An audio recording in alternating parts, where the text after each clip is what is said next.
Hello. This is the middle of Holy Week for us. I'm James Henry, and once again, I'm bringing you a thought in the middle of the week. Now, when I say Holy Week, every moment is holy. We all know that.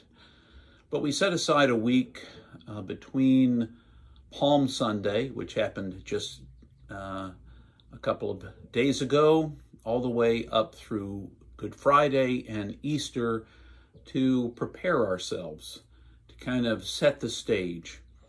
And we do that in part because all the gospel writers seem to think that this last week of Jesus' life was really important. And the reason we think that they think it was pretty important is because a disproportionate, at least by moment measurements, a disproportionate bit of each of the Gospels, Matthew, Mark, Luke, and John, all seem to be focused on the last week of Jesus' life.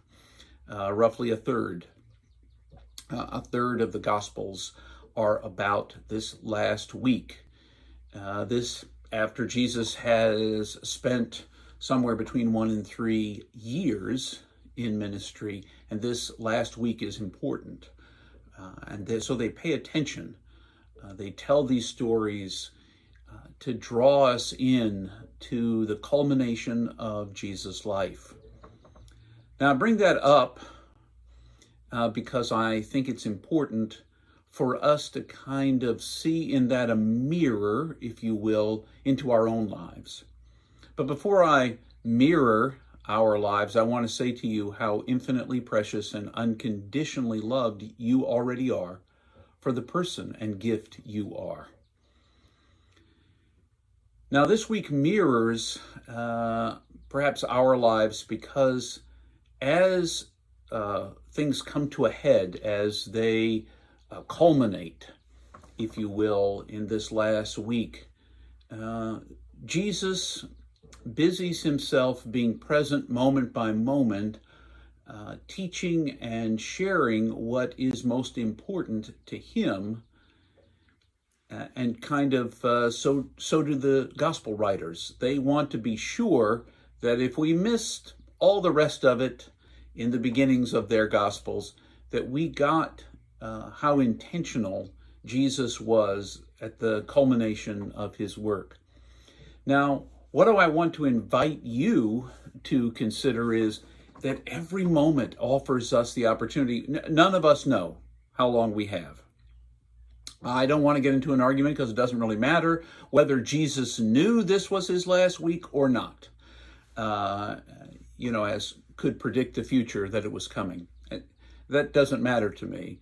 But what does matter is he lived, actually, if you read the whole gospel, each moment could have been a culmination when he stopped at the side of the road to talk to a blind man, Bartimaeus, or when he stopped on his way to the house of a synagogue leader, Jairus, to see a woman who had a hemorrhage, when he stopped and sat at a well with a woman in the Gospel of John, chapter 4, when he had a chat with Nicodemus at night in the garden.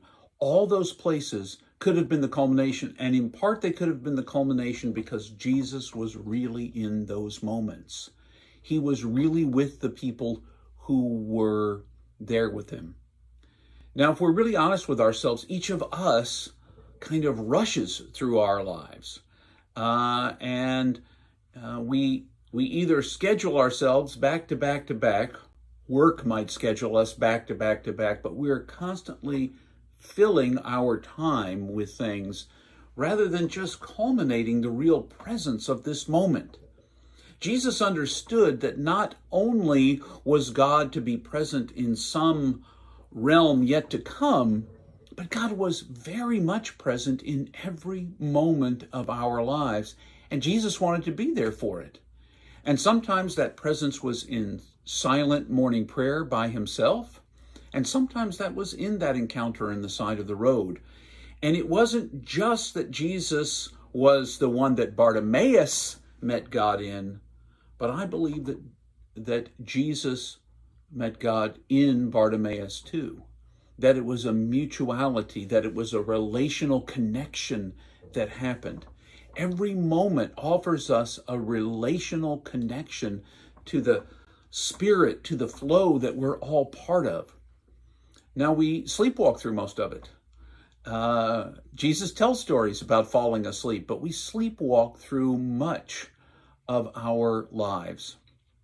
Whether it's binge watching TV, whether it's planning ourselves so that every moment is full of something and someone else, we rarely slow down to be attentive. And perhaps that's why Holy Week is so important, because it invites us to slow down a bit. Palm Sunday happened. There's a big parade and Jesus comes into town.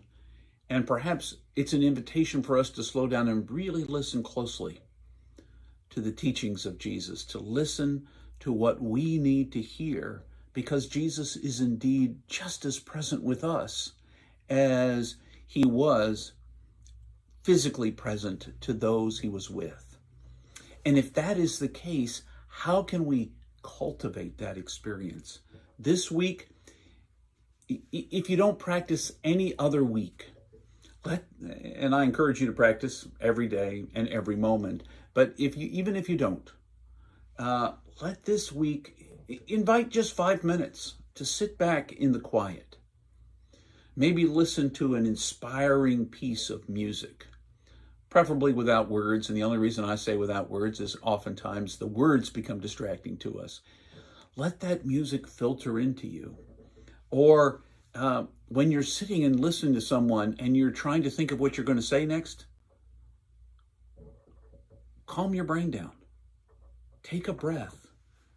A conversation is about really listening, not planning what you're going to say next, but simply listening to what is being said. And sometimes what grows out of that is not a response from you in terms of a verbal response, but it's a simple, silent sitting, receiving what the other said, and responding as seems appropriate, whether it is silence or in words. What I want to encourage you to do this week, in every moment of this week that you can remember to do it, and none of us remember every moment, but in every moment that you can remember to do it, come back to now. Not being rushing ahead to your next appointment or your next meal or your next television show you get to binge watch, or whatever that next thing is, because right now is already here and you're already here in it, except sometimes not in your mind, not in your emotions. You've rushed ahead. What would it be like if you came back to this moment, the discomfort of this moment, to recognize in yourself what's rising up, what you're feeling right now? Because that's a way to practice Holy Week for yourself as we move towards Good Friday and the crucifixion. And then beyond that, no surprise to you, the resurrection on Easter. So thanks for joining me today. And please remember, even in the moments, whether you're in the moment or not, in this moment, remember, you are infinitely precious and unconditionally loved for the gift you already are. Thanks for